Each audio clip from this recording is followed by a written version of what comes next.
प्रिय छात्र एवं छात्राओं, आप सभी का संतोष आश्रम गुरुकुल की कक्षा 10वीं की YouTube कक्षा में स्वागत है। हमने 5वें गद्यांश तक देखा था। आज हम आप छठा, ऊपर से पहला, दूसरा, तीसरा, चौथा, पांचवा, 5 हो चुका है। आज हम लोग छठवां देखेंगे। यह छठवां गद्यांश जो है, इसमें महाकवि कालिदास की सभी रचनाओं के बारे में बताए हैं और उन सभी रचनाओं में किसमें क्या मुख्य बात है उसी का वर्णन छठवें गद्यांश में कर रहे हैं। एक बार सर्वप्रथम इसका उच्चारण करेंगे। एकोनविंश सर्गात्मकमिदं महाकाव्यं रमणीय अर्थ प्रतिपादकं सतसचेतसां सहृदय सततम् आह्लादयति।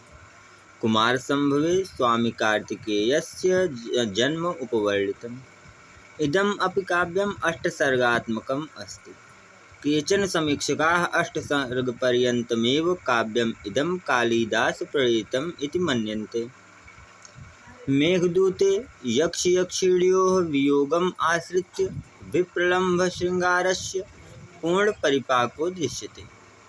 ऋतुसंहारे अन्वर्थतया खण्डऋतूनां वर्णनम् अस्ति। मालविकाग्निमित्रनाटके अग्निमित्रस्य मालविकायाश्च प्रेम आख्यानम् अस्ति। 5 अंकात्मके विक्रमोर्वशीये पुरूर्वसः उर्वश्याश्च प्रेमकथा वर्णिता। अभिज्ञानशाकुन्तलं स्वनामधन्यस्य अस्य कवेः सर्वश्रेष्ठा नाट्यकृतिः अस्ति। नाटके यस्मिन् 7 अंकाः सन्ति। मेनकया प्रसूतोज्झितायाः शकुन्तैश्च पोषितायाः तदनुकरणेन परिपालितायाः शकुन्तलायाः दुष्यन्तेन सहोद्वाहस्य कथा वर्णिता अस्ति। शाकुन्तलविषये प्रथितैषाः भणितिः। काव्येषु नाटकं रम्य तत्र रम्या शकुन्तला। एतन्नाटकं प्राच्यैः पौरस्त्यैः समीक्षकैः बहु प्रशंसितम्। गद्यांश का प्रारंभ करते हुए वो लिखे हैं इसमें, एकोनविंशति सर्गात्मकमिदम्। एकोनविंशति यानी 20 में 1 नहीं हो तो कितना होगा? 19। गिनती को ऐसे ही समझो। एकोनविंशति 19। सर्गात्मकमिदम्, सर्ग से युक्त यह, महाकाव्यम महाकाव्य, रमणीय अर्थ प्रतिपादकम, रमणीय अर्थ का प्रतिपादन करने वाला। रमणीय का मतलब क्या होता है? जिसमें हमेशा बार बार पढ़ें, बार बार देखें, फिर भी उसमें बार बार मन लगता जाए। रमणीय मतलब प्रत्येक क्षण जिसमें नए नए सुख की प्राप्ति हो, वही रमणीय है। तो रमणीय अर्थ का प्रतिपादन करने वाला।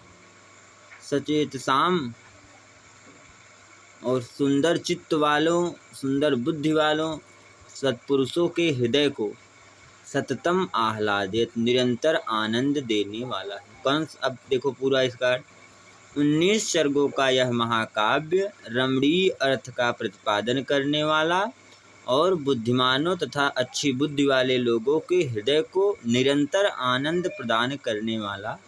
कौन सा महाकाव्य? हमने पिछले गद्यांश में देखा था रघुवंश महाकाव्य। तो रघुवंश महाकाव्य जो है वो 19 सर्गों का है और यह महाकाव्य सुंदर अर्थ का प्रतिपादन करता है और बुद्धिमानों के हृदय को निरंतर आनंद प्रदान करता है। बुद्धिमानों के ही हृदय को आनंद प्रदान करेगा। जो मूर्ख है उनको तो समझ में ही नहीं आएगा उसमें क्या लिखा है। आगे देखो क्या लिख रहे हैं। अब दूसरा इनका महाकाव्य है कुमार संभव। तो कुमार संभव में क्या है? कुमार संभवे स्वामी कार्तिकेयस्य जन्म उपवर्णितम्। कुमार संभवे, देखो सप्तमी विभक्ति एक वचन। कुमार संभव में स्वामी कार्तिकेयस्य, स्वामी कार्तिकेय की, कार्तिकेयस्य में षष्ठी विभक्ति एक वचन। कुमार संभवे स्वामी कार्तिकेयस्य, कुमार संभव में स्वामी कार्तिकेय की जन्म उपवर्णितम्, जन्म की कथा वर्णित है, जन्म के बारे में लिखा गया है, कहा गया है। तो जो इनका दूसरा महाकाव्य कुमार संभव महाकाव्य है, उस महाकाव्य में इन्होंने स्वामी कार्तिकेय के जन्म की कथा का वर्णन किया है। लिख रहे हैं आगे क्या? इदम अपि काव्यम अष्टदश सर्गात्मकम अस्ति। इदम अपि, इदम मतलब यह, अप मतलब भी, यह भी काव्य अष्टदश सर्गात्मकम अस्ति, 18 सर्गों का है। जैसे रघुवंश 19 सर्ग का है, और लिखना है कि यह काव्य जो है, यह काव्य भी 18 सर्गों का है। यह महाकाव्य जो है कितने सर्ग का है? 18 सर्ग का। कि केचन समीक्षका अष्टसर्गपर्यन्तम् एव काव्यमिदं कालिदास प्रणीतिम इति मन्यन्ते। अब आगे देखो, केचन मतलब होता है कुछ, समीक्षका मतलब समीक्षक, समीक्षक मतलब जो एकदम न तो आलोचना करें न तो बड़ाई करें, सही निर्णय जो दे वही समीक्षक। तो कुछ समीक्षक जो है अष्टम सर्ग पर्यंत में 8 सर्गों तक ही, अष्टम 8 सर्ग पर्यंतम में मतलब 8 सर्ग तक ही काव्यमिदम, इस काव्य को कालिदास प्रणीतम, कालिदास के द्वारा रचा गया है, इति मन्यन्ते, ऐसा मानते हैं। देखो मन्यन्ते में बहुवचन है, क्यों? क्योंकि कुछ समीक्षक एक दो नहीं बल्कि बहुत सारे समीक्षक है, तो उनमें कुछ लोग, यानी बहुवचन का प्रयोग। तो कुछ समीक्षक जो समुदाय है वह 8 सर्गों तक ही इस काव्य को कालिदास के द्वारा लिखा गया, ऐसा मानते हैं। यानी कुछ लोग यह मानते हैं कि जो 18 सर्ग है इसमें से 8 सर्ग तो कालिदास ने लिखा, बाकी के जो 10 सर्ग हैं वो किसी और ने लिखा, ऐसा कुछ समीक्षक लोग मानते हैं। 2 महाकाव्य इनके हो गए। अब खंड काव्य की तरफ हम आएंगे। तो खंड काव्य इनका पहला है मेघदूत खंड काव्य, तो उसके बारे में लिख रहे हैं। मेघदूत में यक्ष यक्षिणियो, देखिए यहाँ पे षष्ठी विभक्ति द्विवचन, यक्ष और यक्षिणी के वियोगम आश्रित्य, वियोग का आश्रित्य मतलब आश्रय लेकर के, विप्रलम्भ श्रृंगारस्य, विप्रलम्भ श्रृंगार का, पूर्ण परिपाको दृश्यते, पूर्ण परिपाक दिखाई देता है। संयोग श्रृंगार, वियोग श्रृंगार। विप्रलम्भ श्रृंगार होता है जहाँ पर नायक और नायिका एक दूसरे से बिछड़े हुए हों।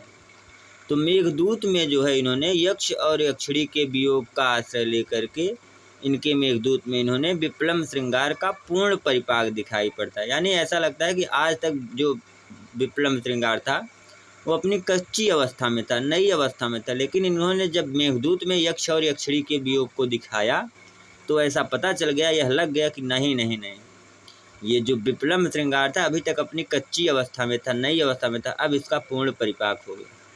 तो मेघदूत में यक्ष यक्षिणी के वियोग का आश्रय लेकर के विप्रलम्भ श्रृंगार का पूर्ण परिपाक दिखाई देता है। 3 रचनाएं हो गई। अब चौथी क्या है? ऋतु संहारे अन्वर्थतया षणाम ऋतूनाम वर्णनम अस्ति।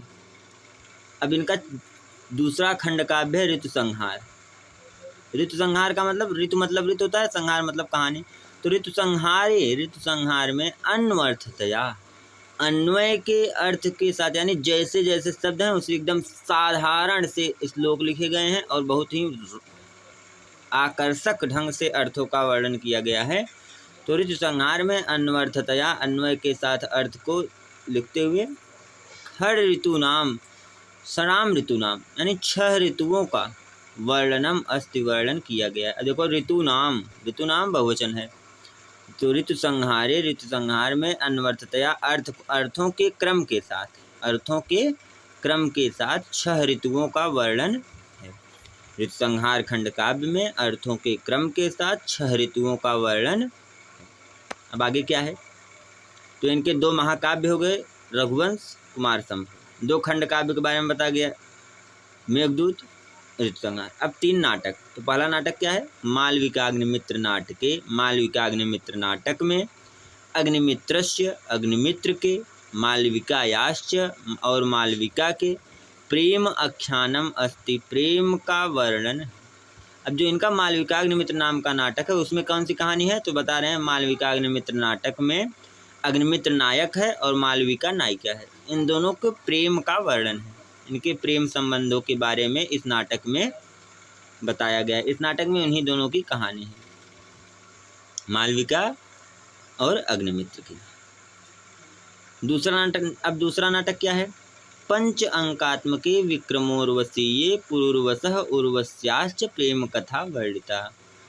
दूसरा नाटक क्या है? विक्रमोर्वशी। कितने अंक का है?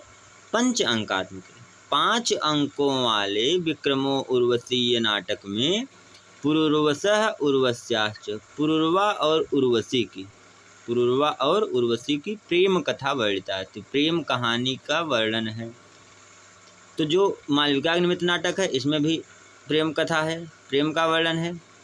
उसमें प्रेम प्रसंग का वर्णन है, इसमें प्रेम कथा है। तो 5 अंक के विक्रमोर्वशीय नाटक में पुरुर्वा और उर्वशी की प्रेम कथा वर्णित है। अब आगे इनका अंतिम नाटक क्या है? अभिज्ञान शाकुंतलम। अभिज्ञान शाकुंतल लिख रहे हैं, अभिज्ञान शाकुंतलम स्वनाम धन्यस्य, अपने नाम को धन्य करने वाले अस्य कवि, इस कवि की सर्वश्रेष्ठा नाट्यकृति अस्ति। श्रेष्ठ नहीं बल्कि सर्वश्रेष्ठ नाट्यकृति, नाट्य रचना अस्ति मतलब बता रहे हैं, कह रहे हैं कि अभिज्ञान शाकुंतल जो है इस अपने स्वनाम धन्य यानी अपने नाम को धन्य जिसने कर लिया हो, ऐसे इस कवि की, महाकवि कालिदास की सर्वश्रेष्ठ नाट्य रचना है। अभिज्ञान शाकुंतल अपने नाम को धन्य करने वाले इस कवि की सर्वश्रेष्ठ नाट्य रचना। सर्वश्रेष्ठ नाट्य रचना महाकवि कालिदास की कौन सी है? तो आप ध्यान देंगे अभिज्ञान शाकुंतलम। इस नाटक में कितने अंक हैं आगे बता रहे हैं। नाटके अस्मिन् सप्त अंकाः सन्ति। नाटके अस्मिन् पूर्व रूप संधि हुई है यहाँ पर। नाटके अस्मिन् इस नाटक में सप्त अंकाः सन्ति। इस नाटक में 7 अंक हैं। कितने अंक हैं? 7 अंक। कहानी कौन सी है आगे बता रहे हैं। मेनकयाः प्रसूतोज्झितायाः, मेनकया प्रसूतोज्झितायाः, मेनका के द्वारा जिसको उत्पन्न किया गया यानी जिसकी पैदाइश, जिसको मेनका ने पैदा किया। उसके बाद क्या किया? प्रसूतो उज्झितायाः, पैदा करके छोड़ दिया। शकुन्तैश्च परिपोषितायाः, और शकुंतक यानी शकुंतक नाम के पक्षियों के द्वारा जिसका पोषिताया मतलब जिसका पालन पोषण किया गया। मेनका के द्वारा पैदा करके छोड़ी हुई शकुंतक और शकुंतक पक्षियों से जिसका पालन पोषण किया गया हो, ऐसी। और तदनु कण्वेन परिपालिताया, उसके बाद जब मेनका ने पैदा किया और छोड़ करके चली गई, शकुंतक पक्षियों ने कुछ देर समय तक उसका पोषण किया, तो उसके बाद कण्वेन परिपालिताया, कण्व ऋषि के द्वारा जिसका पालन पोषण किया गया हो, ऐसी शकुंतलाया, शकुंतला के दुष्यंतेन सह, दुष्यंत के साथ सहोद्वाहस्य, विवाह की कथा वर्णिता अस्ति मतलब वर्णन की गई है। अभिज्ञान शाकुंतलम में क्या है कि विश्वामित्र बहुत कठिन तपस्या किए। उस तपस्या से डर करके इंद्र ने मेनका को भेजा। मेनका ने विश्वामित्र की तपस्या को भंग किया तो शकुंतला की उत्पत्ति हुई। शकुंतला की उत्पत्ति हुई तो मेनका शकुंतला को छोड़ करके चली गई इंद्रलोक, और विश्वामित्र चले गए दूसरी जगह तपस्या करने। दोनों ने पुत्री को वहीं छोड़ दिया। तो पुत्री रोने लगी, तो जब पुत्री रोने लगी तो वहाँ पे पक्षियों ने देखा, तो पक्षी अपने चोंच से पानी भर कर ला करके उसके मुख में डालते। तो इसी तरह से पक्षियों ने पालन किया। कण्व ऋषि आ रहे थे, उनको रोने की आवाज़ सुनाई दी, वो पहुँचे और पहुँच करके उन्होंने उसको उठाया, ले आए आश्रम में और पालन पोषण के उन्हीं के आश्रम में बड़ी हुई। वहाँ दुष्यंत गए, दुष्यंत ने उसको देखा, दुष्यंत के साथ प्रेम संबंध हुआ, गंधर्व विवाह हुआ, और शकुंतला का दुष्यंत के साथ जो विवाह हुआ उसी की कथा वर्णित है। मेनका, अब इसका जो आपका वाक्य है, मेनका के द्वारा पैदा की गई, उसके बाद छोड़ी गई, शकुंतक पक्षियों के द्वारा जिसका पालन पोषण किया गया, उसके बाद कण्व के द्वारा जिसका परिपालित, यानी शकुंतक पक्षी तो उसका हमेशा पालन नहीं करते ना, जिसने पाल पोष करके उसको बड़ा किया, पूर्ण रूपेण जिसका पालन पोषण किसके द्वारा किया गया? कण्व के द्वारा। तो ऐसी शकुंतला दुष्यंत के साथ विवाह की कथा का वर्णन किसमें है? अभिज्ञान शाकुंतल में। अभिज्ञान शाकुंतल विषय लिख रहे हैं, शाकुंतल विषय प्रथित ऐसा भरती है।